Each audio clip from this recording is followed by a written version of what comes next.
अस्सलाम वालेकुम, मैं हूं साजिद हसन और आप मेरा यूट्यूब चैनल देख रहे हैं। सुप्रीम कोर्ट से दुआ जहरा के वालिद को किसी किस्म का कोई रिलीफ नहीं मिल सका।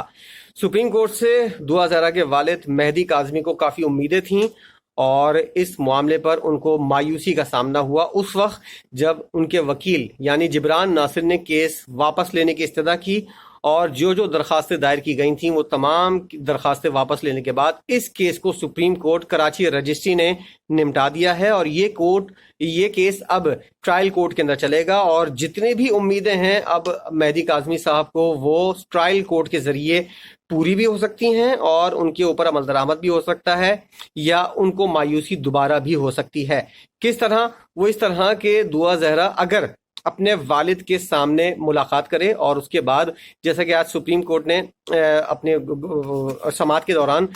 जब मेहदी काज़मी साहब से इस्तफसार किया था कि आप चाहते हैं कि आपकी बेटी की कितनी मुलाकात हो, हम तो 8 घंटे तक मुलाकात करवा सकते हैं, जिसके ऊपर मेहदी काज़मी साहब ने कहा था कि अगर मुलाकात हो जाए तो मैं अपनी बेटी को राजी कर सकता हूं। आज की समाअत में हुआ क्या, सबसे पहले ये जान लीजिए। सुप्रीम कोर्ट कराची रजिस्ट्री में दुआ जहरा केस की आज सिंध हाई कोर्ट के फैसले के खिलाफ वालदैन की अपील पर समाअत हुई और दुआ जहरा के वालिद ने अदालत में पेश हुए और कहा कि मेरी बेटी से मेरी मुलाकात सिर्फ 5 मिनट की हुई थी। अदालत ने रिमार्क्स दिए हैं कि आपकी दरख्वास्त पर लड़की को लाया गया और लड़की से उसकी मर्जी पूछी गई। सिंध हाई कोर्ट ने लड़की को अपनी मर्जी से जाने की इजाजत दे दी और अब आप क्या चाहते हैं, उन्होंने कहा कि आप क्या चाहते हैं कि क्या किया जाए इस केस के अंदर, क्योंकि कानूनी तौर पर अगर देखा जाए तो ये केस निमटता हुआ नजर आ रहा है। उन्होंने कहा कि इस मामले में चाइल्ड मैरिज की बात तो समझ आती है लेकिन इख्वा का जो दावा है ये समझ में नहीं आ रहा और मेहदी काज़मी साहब शुरू दिन से इस बात के ऊपर मुज़िर हैं कि ये इख्वा का केस है, लेकिन अदालत कह रही है कि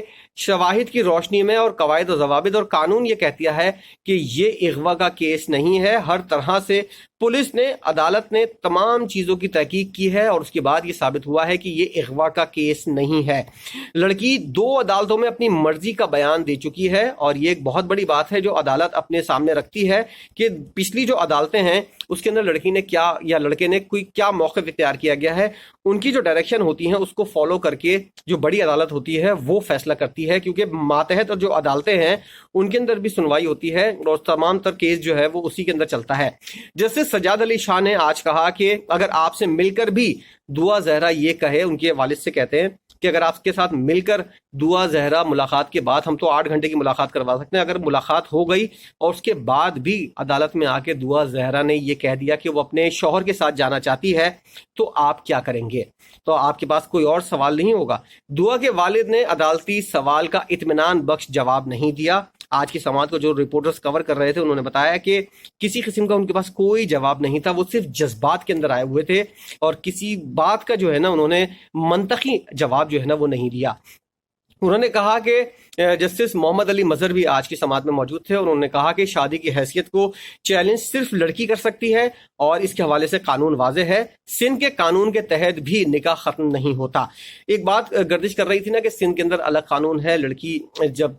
थोड़ी ज़्यादा बड़ी हो जाती है उसके बाद वो निकाह कर सकती है और पंजाब के अंदर ले जाकर निकाह करने का मकसद ये है कि लड़की छोटी उम्र के अंदर जो है वहां पर कानून दूसरा है। लेकिन आज सुप्रीम कोर्ट कराची रजिस्ट्री ने ये वाजे की है कि सिंध के कानून के तहत भी ये वाजे है कि यहाँ भी निकाह खत्म नहीं होता। जस्टिस मुनीब अख्तर ने रिमार्क्स दिए हैं कि आप गार्डियन का केस सेशन अदालत में दायर कर सकते हैं, आप सिविल सूट दायर कर सकते हैं और कौमी कानूनी नुकात को समझें और हमें केस की हसासियत का अंदाज़ा है, मगर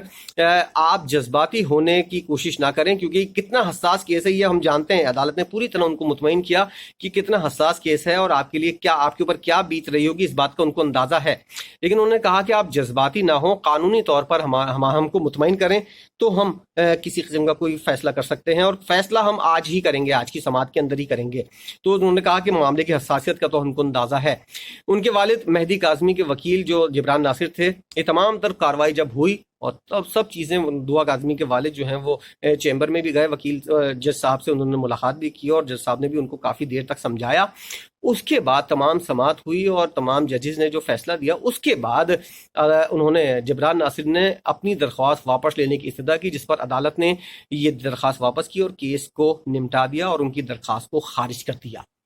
ये हुआ अब दुआ जहरा केस में। क्यों? کیونکہ مجھ سے بعض لوگ بہت زیادہ پوچھتے تھے کہ آپ دعا زہرا کے معاملے کو کیوں کور نہیں کر رہے یا کیوں بات نہیں کر رہے. کسی کو بھی اگر پراپر کیس کے حوالے سے یا پورے قانون کے حوالے سے اگر کوئی بات سمجھنی ہو تو وہ اس کیس کے اوپر، یہ کیس جو ہے وہ جب دعا زہرا سندھ ہائی کورٹ میں پیش ہوئی تھی اسی دن ختم ہو گیا تھا یہ کیس. اس کو باقاعدہ طور پر زندہ رکھا گیا ہے اور اچھی ایک طرح سے امید تھی دعا زہرا کے والد کو کہ کسی طرح ان کو انصاف مل جائے. اور جس طرح کی تکلیف میں وہ اس وقت مبتلا ہیں، ایک جوان بیٹی ان کی گھر چھوڑ کر بھاگ گئی ہے، تو والد اپنی آخری کوشش کرتا ہے، پوری کوشش کرتا ہے کہ کسی طرح میں اپنی حجت تمام کروں اور کسی بھی طرح میں اس کو ریلیف لے سکوں اور کسی طرح اپنی بچی کو حاصل کر سکوں. اور یہی ان کی کوشش تھی اور یہ اب تک کوشش کر رہے ہیں. لیکن اب معاملہ جو ہے وہ ٹرائل کورٹ کے اندر ہے.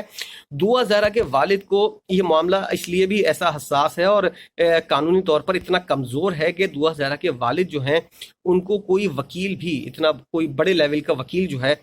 وہ بھی ان کو نہیں مل رہا. اور اس کیس کو دیکھ کے، اس کی معاملات کو دیکھنے کے بعد وکیل جو ہے وہ یہ فیصلہ کر لیتے ہیں کہ اس کیس کے اندر کسی قسم کی کوئی جان نہیں ہے. اس لیے تو دعا زہرا کے والد جو ہیں وہ اپنے طور پر کوششیں تو کر رہے ہیں. اب امید یہی ہے، ہماری تو دعا یہی ہے کہ ان